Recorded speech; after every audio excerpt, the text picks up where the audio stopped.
So hello and welcome to this session of ICT virtual classroom. Dear students, आप सभी का स्वागत है आईसीटी वर्चुअल क्लासरूम के इस सेशन में। मेरा नाम है Rajesh Amola, teacher science ICT virtual classroom Dehradun से। एंड इस सेशन में हम लोग बात करने वाले हैं क्लास 10th की साइंस के ऊपर, कक्षा 10 विषय विज्ञान के ऊपर। आई होप आप सबके सब फिट फाइन हेल्दी होंगे, बिल्कुल रेडी होंगे क्लास के लिए। तो चलिए चलते हैं सीधा स्मार्ट बोर्ड की स्क्रीन पर और डिस्कस करते हैं आज की क्लास से related important and interesting topic को। चलिए, जैसे कि लास्ट क्लास में आपके साथ बात हुई थी तो आपने कहा था कि सर हमें जो है ना एक टॉपिक में बहुत ज्यादा डाउट रहता है, और वो टॉपिक कौन सा है वो आपने बताया था कि हमें ये, आपको याद है लास्ट टॉपिक में हमने बात करी थी कि आपने कहा था सर अवतल दर्पण और उत्तल दर्पण से प्रतिबिंब कैसे बनता है, ये जरा हमें समझा देना। तो आज की क्लास में आपसे जैसी बात हुई थी, ठीक है, हमारा डिस्कशन जो रहेगा वो रहेगा टोटली अवतल एवं उत्तल दर्पण द्वारा प्रतिबिंब का बनना। तो आप लोग अपना ध्यान जो है स्क्रीन पर बनाकर रखिए, इधर उधर नहीं देखेंगे, कॉपी पेन निकाल लीजिए और ध्यान पूरा फोकस कीजिए, क्योंकि ये इंपॉर्टेंट चीज बता रहा हूं मैं आपको, ठीक है, इंपॉर्टेंट चीज बता रहा हूं। ये आपके एग्जाम में काफी सारे क्वेश्चन इसे सॉल्व होंगे, ठीक है। चलिए, तो हम बात कर रहे हैं दर्पण की। सबसे पहले दर्पण क्या होता है?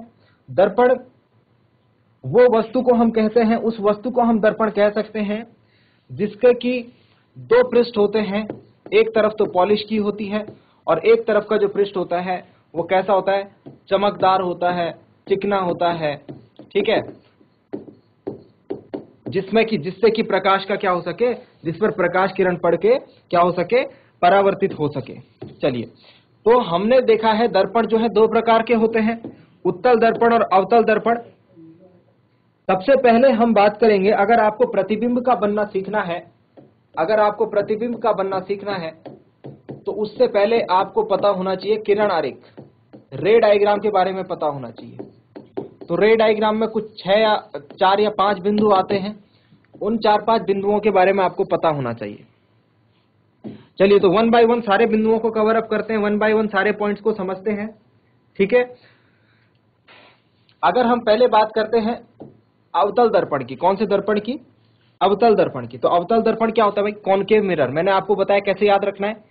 देखो, कॉनकेव इंग्लिश में क्या कहते हैं? अवतल दर्पण को कॉनकेव, और केव का मतलब होता है गुफा। केव का मतलब क्या होता है? गुफा। तो देखो, यहाँ गुफा सी बननी चाहिए, इसके बाहर की तरफ आप क्या कर दो? पॉलिश कर दो। ये हो गया कॉनकेव मिरर। आया समझ में या नहीं आया? इस तरीके से आप याद रख सकते हैं, ये याद रखने का तरीका है। तो इधर क्या करनी है? पॉलिश करनी है। मैं दोबारा से थोड़ा ठीक ढंग से पॉलिश कर देता हूं, ठीक है। तो ये हो गया आपका कॉनकेव मिरर। तो एक छोटा सा कॉनकेव मिरर बनाएंगे, ये रहा, ठीक है। जब कभी भी हम कोई मिरर बनाएंगे, जब कोई भी हम कोई दर्पण बनाएंगे, उसके साथ 3 चीजें अपने आप आ जाएंगी। पहली चीज उसका मुख्य अक्ष, जो कि उसके ध्रुव P से होकर गुजरेगा, उसका फोकस, उसका फोकस, दर्पण का फोकस और उसका वक्रता केंद्र। ये 3 चीजें ऑटोमेटिकली किसी भी दर्पण के साथ आ जाएंगी। समझ में आया? ठीक है। सबसे पहले हम बात कर रहे हैं उत्तल दर्पण के लिए, इसके साथ ही मैं आपको उत्तल दर्पण के लिए भी मैं साथ साथ बात आपके लिए करूंगा, ठीक है। किरण आरेख में जो सबसे पहला पॉइंट हम पढ़ते हैं बच्चों, वो ये पढ़ते हैं कि अगर इस दर्पण पर कोई किरण आ रही है तो वो किरण दर्पण के पड़ने के बाद जाएगी कहां? किरण आरेख में हम क्या पढ़ते हैं कि सपोज कोई किरण यहां से आई, कोई यहां से आई, कोई यहां से आई, तो दर्पण पर पड़ने के बाद वो कैसे जाएगी? इधर को जाएगी, ये वाली इधर को जाएगी, ये वाली इधर। ये चीजें हमें नहीं पता, तो इसे पता लगाने के लिए हम सबसे पहले क्या पढ़ते हैं? किरण आरेख को पढ़ते हैं। आ गई है बात समझ में? तो किरण आरेख का सबसे पहला पॉइंट है, अगर कोई किरण इस प्रकार से अवतल दर्पण पर गिरे, कैसे? जो कि मुख्य अक्ष के समांतर हो। देख रहे हैं आप, ये जो किरण है ये मुख्य अक्ष के क्या है? समांतर है। जब कोई किरण इस प्रकार से पड़ती है तो वो कहां से चली जाएगी भाई? फोकस से चली जाएगी। समझ में आ गया? पहला पॉइंट समझ में आ गया। अगर कोई समांतर किरण पड़े तो वो कहां से जाएगी भाई? मुख्य फोकस से जाएगी। दूसरा पॉइंट देखिए, बस यही चीजें हमको पढ़नी है कि अगर किरण यहां से आएगी तो कहां से जाएगी। किरण अगर आई तो कहां गई, बस इतना हमको पढ़ना है। चलिए दर्पण बनाया, उसके साथ 3 पॉइंट P, F और C, ये तो बनाने ही बनाने हैं। अब दूसरा जो पॉइंट है वो हमें ये कहता है, अगर अवतल दर्पण में किरण जो आएगी वो ऐसे आएगी, ऐसे, ये F से होकर के आ रही होगी। कैसे आ रही होगी? F से होकर के आ रही होगी, देख रहे हैं ना आप। तो पढ़ने के बाद दर्पण से वो ऐसी हो जाएगी, मुख्य अक्ष के समांतर हो जाएगी। कैसी हो जाएगी? मुख्य अक्ष के समांतर हो जाएगी, देखिए ऐसे। तो जो किरण गिरती है वो आपतित किरण होती है, और जो लौटती है वो परावर्तित किरण होती है।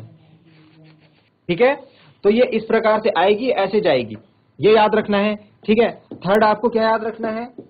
ये किरण आरेख जरूरी है। अगर किरण आरेख जरूरी होगा तो आप प्रतिबिंब का बनना समझ जाएंगे। तो सारी चीजें एक दूसरे से क्या है? कनेक्टेड है। अगर तीसरा पॉइंट हमें यह बताता है कि अगर किरण कुछ इस प्रकार से आपतित हो, दर्पण के ऊपर किरण कुछ इस प्रकार से पड़े, देखिए कैसे,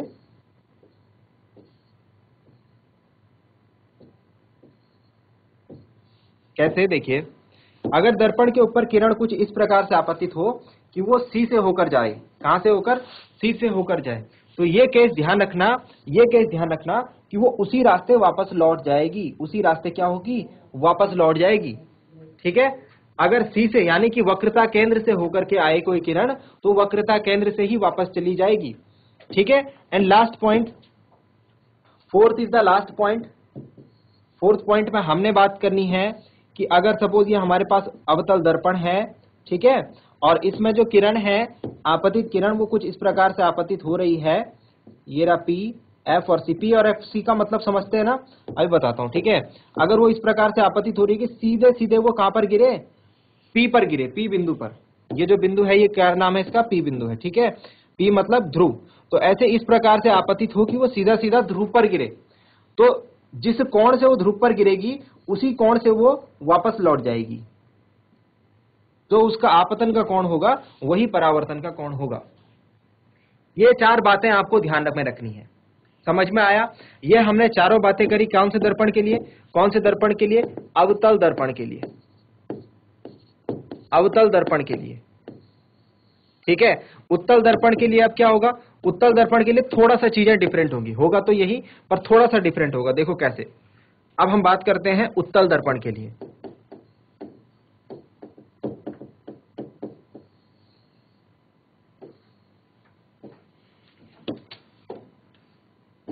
उत्तल दर्पण बनाते चलो। उत्तल दर्पण कैसा होगा? इसका अपोजिट होगा, देखो ऐसे। तो मैंने बोला कोई भी दर्पण बनानी है उसमें क्या चीजें बना देनी है? फटाफट से 3 चीजें बना देनी है। पहले उसका मुख्य अक्ष, फिर ध्रुव P। अब इसमें F और C ना यहां आते हैं, दर्पण के पीछे आते हैं। ये खासियत होती है किसकी? उत्तल दर्पण की। ठीक है, P, F और C। ठीक है, P, F और C ऐसे होते हैं। तो चलिए पहला वाला केस इसमें क्या था? अगर ऐसे सामने से आ रही, चलो इसमें भी देखते हैं, अगर सामने से आएगी तो क्या होगा? उत्तल दर्पण में अगर कोई इस प्रकार से समांतर किरण आती है तो वो क्या होती है? वो हो जाती है, वो जाती है ऐसे बाहर को। अब ये तो हमें कहीं से होती भी नहीं जा रही, तो हम क्या करते हैं, इसमें ध्यान रखना, हमेशा जो है अपोजिट डायरेक्शन में बढ़ाया जाएगा। कैसे बढ़ाया जाएगा? अपोजिट डायरेक्शन में बढ़ाया जाएगा।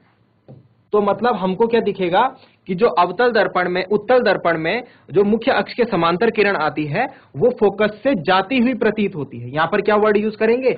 जाती हुई प्रतीत होती है। अपीयर्स टू बी, जा नहीं रही है, जा तो ये कहीं और रही है, लेकिन जब इसे अपोजिट डायरेक्शन में बढ़ाया गया तो ऐसा लगा कि ये फोकस से होकर जा रही है। समझ में आ गया?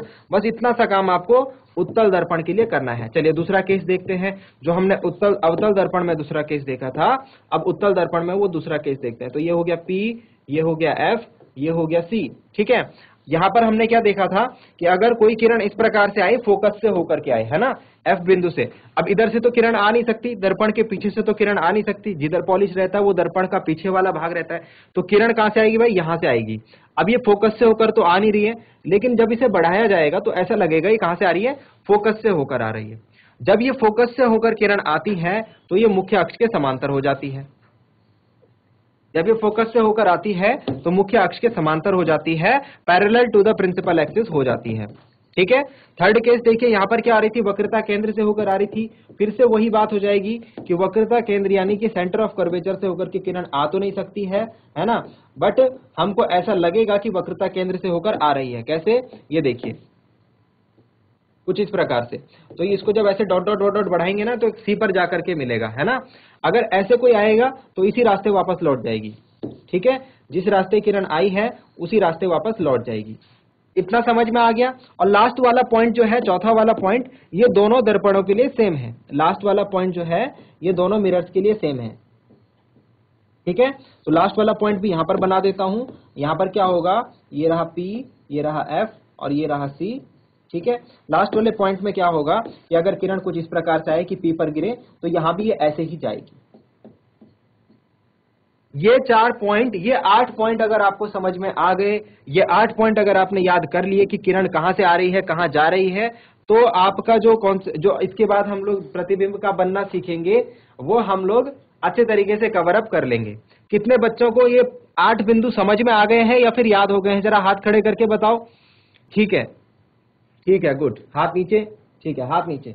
अब हम देखते हैं अवतल दर्पण द्वारा प्रतिबिंब का बनना। अब हम देखते हैं अवतल दर्पण द्वारा प्रतिबिंब का बनना।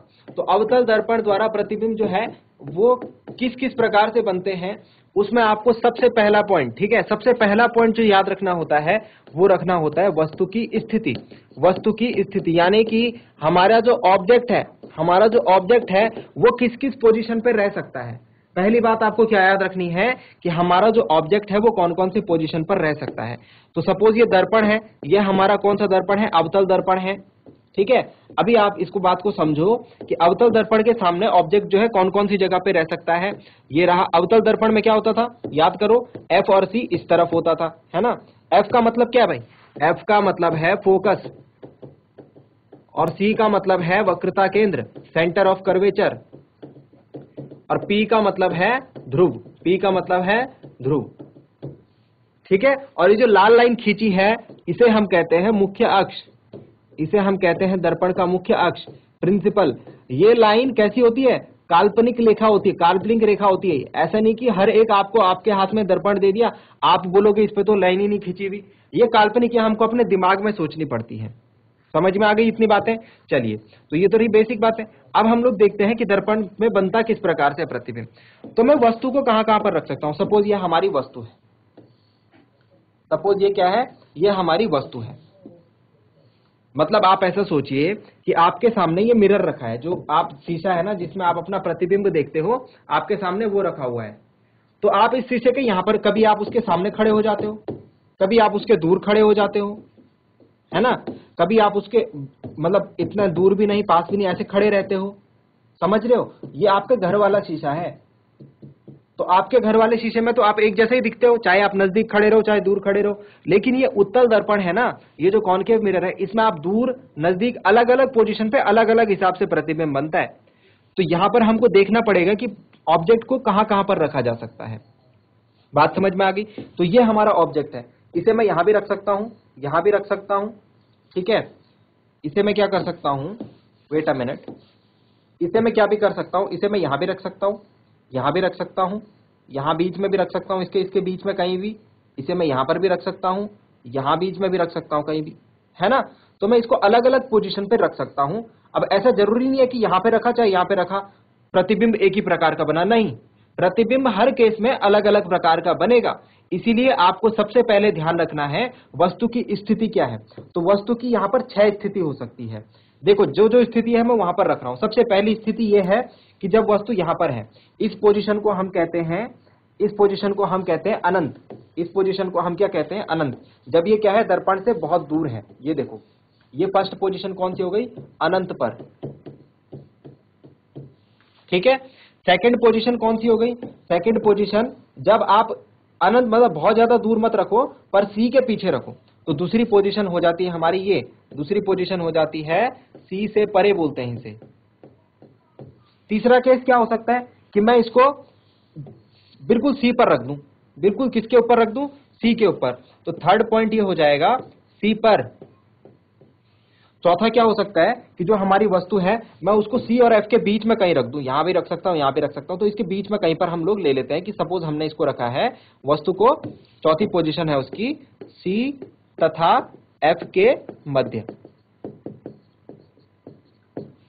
ठीक है, पांचवी पोजीशन क्या हो सकती है, मैं ऐसा भी तो कर सकता हूं कि इसको उठा करके यहां पर रख सकता हूं एफ के ऊपर, ठीक एफ के ऊपर, तो पांचवी पोजीशन हो जाएगी हमारी एफ पर। और क्या कर सकता हूं, और मैं इसको यहां बीच में भी रख सकता हूं, कहां, यहां बीच में एफ और पी के बीच में कहीं, है ना, इस बीच में कहीं भी रख सकता हूं। तो छठी पोजीशन हो जाएगी हमारी एफ तथा पी के मध्य। ये 6 पोजीशन आपको याद रखनी है कि वस्तु इन 6 स्थितियों में कहीं पर भी स्थित हो सकती है, वस्तु इन 6 स्थितियों में से कहीं पर भी स्थित हो सकती है। अब इसका प्रतिबिंब कैसा बनेगा, तो पहले इसको याद कर लो, प्रतिबिंब कैसा बनेगा, प्रतिबिंब आपको बता दे रहा हूं। ये देखो, मैं आपको पहले याद करवा दे रहा हूं, फिर प्रतिबिंब हम लोग बनाते रहेंगे। तो अवतल दर्पण द्वारा जो प्रतिबिंब बनता है, जो सबसे पहला प्रतिबिंब बनेगा, अगर हमने ऑब्जेक्ट को कहां पर रखा है, यहां पर रखा है अनंत पर, सबसे पहला जो पोजीशन है वो क्या है, ऑब्जेक्ट किस पर है, अनंत पर है, ये वाला। तो इसका प्रतिबिंब कहां पर बनेगा बच्चों, इसका प्रतिबिंब बनेगा यहां पर, ठीक है, और ये कुछ इस प्रकार से बनेगा, ऐसे उल्टा, और मैंने कैसे बना रखा है, बहुत छोटा बना रखा है ना, इसका प्रतिबिंब कैसा बनता है, बहुत छोटा। तो ये हो गया हमारा फर्स्ट केस का प्रतिबिंब, समझ में आ रहा है। दूसरा हमने कहां पर रखा है, सी से परे, दूसरा हमने कहां पर रखा है, सी से परे, तो सी से परे रखेंगे तो प्रतिबिंब यहां बनेगा सी और एफ के बीच में कहीं पर, और मैं इसे छोटा बना रहा हूं, ये छोटा बड़ा भी बना रहा हूं मैं, ध्यान रखना, क्योंकि वस्तु का प्रतिबिंब छोटा बनता है यहां पर। यह हो गया दूसरा केस, जब हमने वस्तु को कहां पर रखा, सी से परे रखा। तीसरा हमने कहां रखा था, वस्तु को सी पर रखा था, इसका प्रतिबिंब भी सी पर बनता है, तो जितनी बड़ी वस्तु होती है उतना ही बड़ा उसका प्रतिबिंब बनेगा। देखो बराबर बना रखा है दोनों। यह हो गया तीसरे केस का प्रतिबिंब। चौथे केस में सी तथा एफ के बीच में रखा हुआ है, तो इसका प्रतिबिंब बनता है यहां पर, कहां पर बनता है, ये कौन सी पोजीशन है, ये है सी से परे। तो अगर सी तथा एफ के मध्य रखा होगा तो प्रतिबिंब यहां पर बनेगा, सी से परे बनेगा। समझ में आ रहा है, मैं आप लोगों के लिए थोड़ा सा काम आसान करने की कोशिश कर रहा हूं।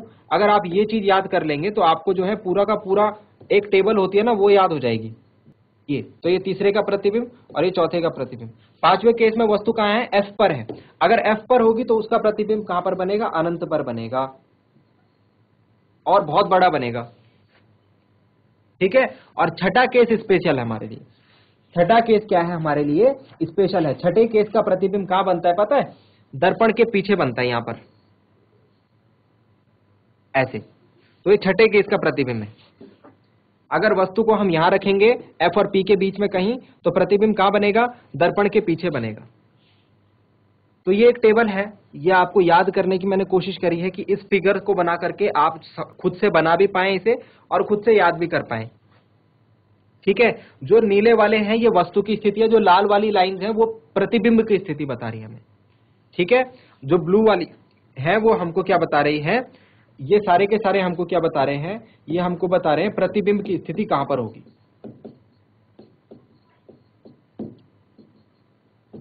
समझ में आ गया। तो हमारे पास एक टेबल है, अब इसके बेसिस पर हम एक टेबल बना सकते हैं, ठीक है। और वो टेबल कुछ इस प्रकार से होगी, देखो आपकी बुक में वो टेबल बनी भी होगी। अब उस टेबल को मैं बना रहा हूं आपको ये रिलेट करवा के, ठीक है। तो टेबल कुछ इस प्रकार से है, देखिए मैं रफ टेबल बना रहा हूं एक, ठीक है। आप फेयर टेबल बनाना इसे, या फिर इसे फेयर ही टेबल बना लेते हैं।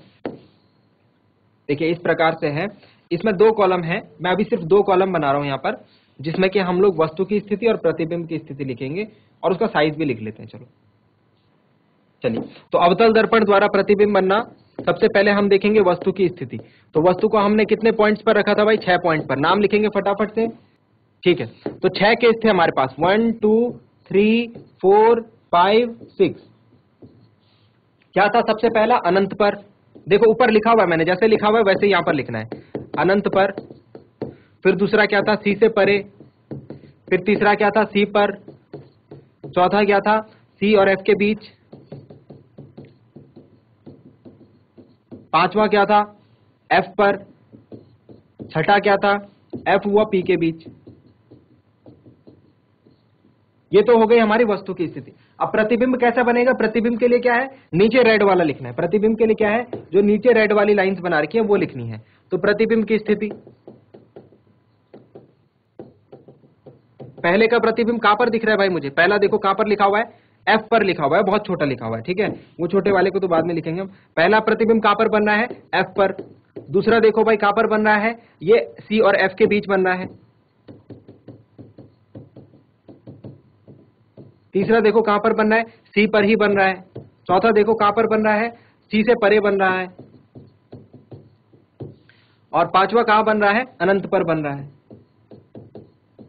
और छठे केस स्पेशल है। छठा देखो कहां मिलेगा आपको? यहां मिलेगा देखो। तो छठा का है दर्पण के पीछे। छठे में क्या लिखेंगे आप? दर्पण के पीछे, ठीक है। ये दो टेबल हो गई। तो प्रतिबिंब की स्थिति। अब आकार भी लिख सकते हैं। अब क्या लिख सकते हैं? इसका साइज भी लिख सकते हैं कि प्रतिबिंब का साइज कैसा है। प्रतिबिंब का साइज तो प्रतिबिंब का साइज देखो भाई, प्रतिबिंब का साइज देखो यहां पर कैसा है? बहुत छोटा है। तो यहां पर क्या लिखेंगे? फर्स्ट वाले केस में अत्यंत छोटा, बिंदु के साइज, ठीक है। उसके बाद यहां पर देखो, यहां पर छोटा तो है, वस्तु से छोटा है। दूसरे केस में क्या है? वस्तु से छोटा। तो आप लिख सकते हैं वस्तु से छोटा। सी पर देखो कैसा बोला था हमने? जितनी वस्तु है उतना ही बड़ा प्रतिबिंब बनेगा। तो सी पर लिखेंगे वस्तु के बराबर प्रतिबिंब। और इसके बाद देखो अब बड़ा बड़ा होते जा रहा है प्रतिबिंब। देखो फोर्थ नंबर पर देखो कैसा हो रहा है? वस्तु से बड़ा।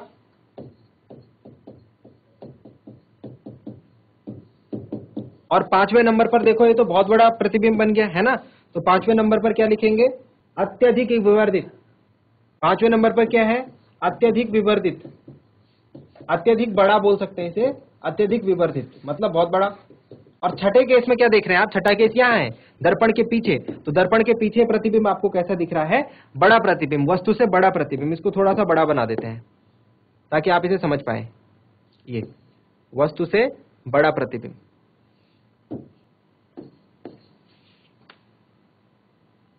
तो लास्ट वाला केस क्या होगा?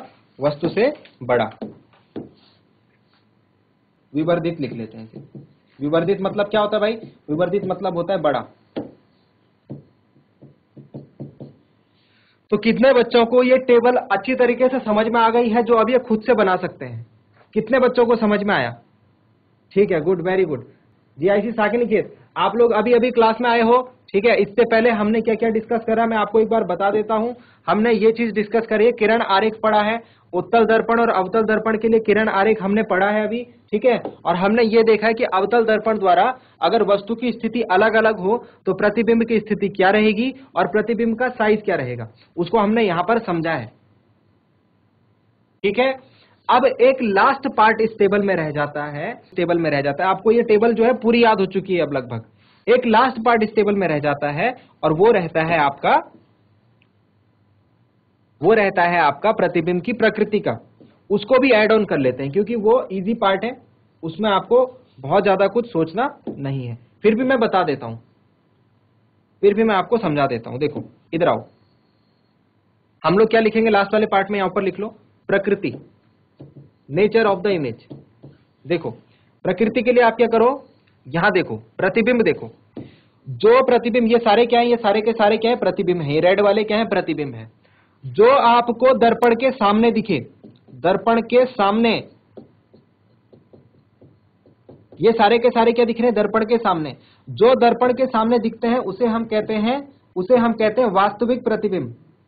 तो ये सारे क्या है? वास्तविक हैं। और सारे के सारे आपको उल्टे दिख रहे हैं। ऑब्जेक्ट ऐसा रखा है, प्रतिबिंब ऐसा बन रहा है। ऑब्जेक्ट ऐसा रखा है, प्रतिबिंब उल्टा बन रहा है। तो सारे के सारे क्या है भाई? उल्टे हैं। तो ये ऊपर के जो 5 केस हैं, इसमें हम क्या लिख सकते हैं कि दर्पण का जो प्रतिबिंब बन रहा है 5 केसेस में, वो क्या है भाई? वास्तविक एवं उल्टा। तो आप क्या लिखेंगे यहां पर? वास्तविक तथा उल्टा। तो 5 केस में, इसमें भी सेम, इसमें भी सेम, इसमें भी सेम, इसमें भी सेम। लास्ट वाले केस में आप क्या देख रहे हैं? जो प्रतिबिंब है वो कहां बन रहा है भाई? वो बन रहा है दर्पण के पीछे। तो दर्पण के पीछे बनने वाला प्रतिबिंब होता है आभासी। और ये देखो वस्तु ऊपर की तरफ रखी हुई है, प्रतिबिंब भी ऊपर की तरफ बन रहा है। दैट मीन्स कि ये सीधा प्रतिबिंब है। दैट मीन्स कि क्या है? ये सीधा प्रतिबिंब है। तो लास्ट वाले में लिखेंगे आभासी तथा सीधा।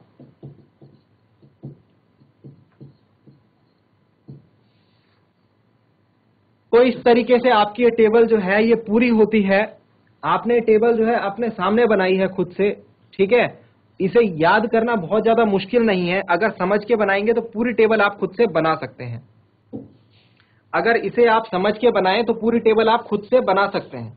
ठीक हो गया, समझ में आ गया। अब उत्तल दर्पण के लिए बहुत ज्यादा केसेस नहीं होते हमारे पास।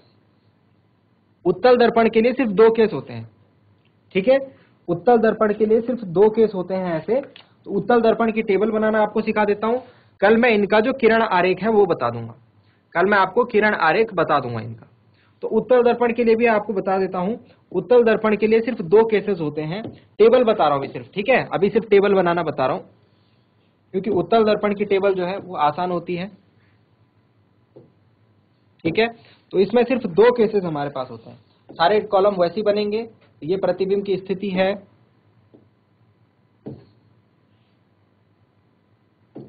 सबसे पहला प्रतिबिंब की स्थिति, फिर प्रकृति, फिर उसके बाद साइज, और फिर लास्ट वाला प्रतिबिंब की प्रकृति।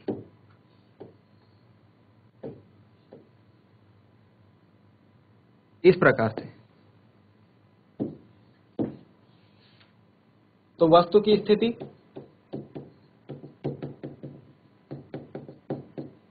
प्रतिबिंब की स्थिति,